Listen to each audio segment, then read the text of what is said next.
أحب أن أقول أننا تعودنا في العالم العربي مع الأسف الشديد على إلقاء أي هزيمة تواجهنا على الآخرين، وأكثر شيء يمكن تعرفوه كلكم موضوع بخشش الحكم. وهذا ما حصل في انتخابات اليونسكو، صرخ الجميع بخششوهم.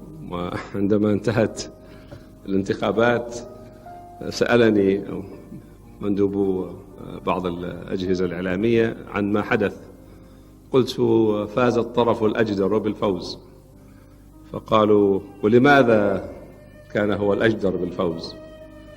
قلت لأنه كان الأقوى. قالوا ولماذا كان هو الأقوى؟ إذن يجب أن تصبروا بعض الوقت حتى أستطيع أن أجيبكم، لأن لما يكون في معركة ورصاص منطلق أعتقد التفكير المنطقي صعب. احنا عندنا تعبير نقول اصبر لين يركض الرمي، إذا ركض الرمي يستطيع الإنسان أن يفكر.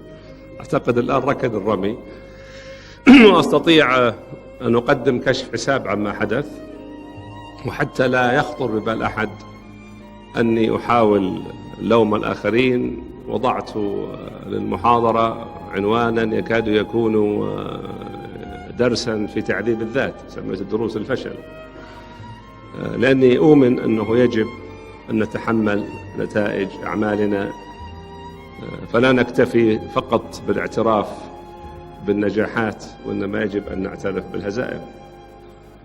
وفي أعقاب خليج الخنازير قال الرئيس كندي عندما سئل عما حدث، قال الانتصار له 1000 والد، أما الهزيمة فطفل يتيم. أنا لا أريد لهذه الهزيمة أن تكون طفلا يتيما، لذلك أنا أعلن الآن عن تبنيها بكل سرور. وقد كان بالإمكان أن يكفي هذا، أن أقول أنا المسؤول عن الفشل، ولكن هذا ليس تقييما موضوعيا. الفشل له أسباب موضوعية، وأنا مؤمن بالتأكيد كدارس العلوم السياسية أنه لا يوجد شيء يحصل بالصدفة. الصدفة فلتة، والفلتة لا يقاس عليها. عندما ينتصر إنسان أو ينهزم إنسان أو تنهزم دولة أو تنتصر دولة، يجب أن تكون هناك أسباب موضوعية، ويجب علينا أن نعترف بهذه الأسباب ونحللها. أسوأ شيء يمكن أن نعمله أن نسمي الهزيمة اسما آخر. هذا أسوأ شيء، نكسة ولا ردة ولا انسحاب إلى موقع خط الدفاع الثاني أو وقفة مراجعة مع الناس. الهزيمة هزيمة، يجب أن نسميها هزيمة.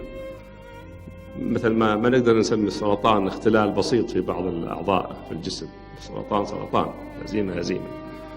احنا الآن إذن نحلل أسباب الهزيمة، ولكي نستطيع أن نفهم لماذا انهزم من انهزم، من الأفضل أن نبدأ بمعرفة لماذا انتصر من انتصر، لأن جميع عوامل الانتصار كان غيابها على نحو أو آخر سببا في الانهزام. نحن نبدأ من الطرف المنتصر لنرى الأشياء التي كانت سبب انتصاره، ونقيس عليها، نقيس على غيابها، لأنه كل عامل كان موجودا وأدى إلى فوز مرشح كان غائبا وأدى إلى هزيمة المرشحين الآخرين.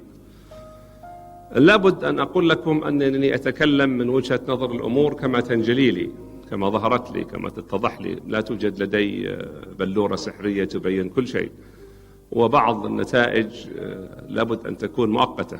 لم تعلن حتى الآن أي دولة عن موقفها في التصويت، لذلك لا أستطيع أن أتكلم بلهجة قاطعة عن كيف صوتت الدول. لدي فكرة تكاد تكون دقيقة، لكن لا أزعم أنها فكرة نهائية.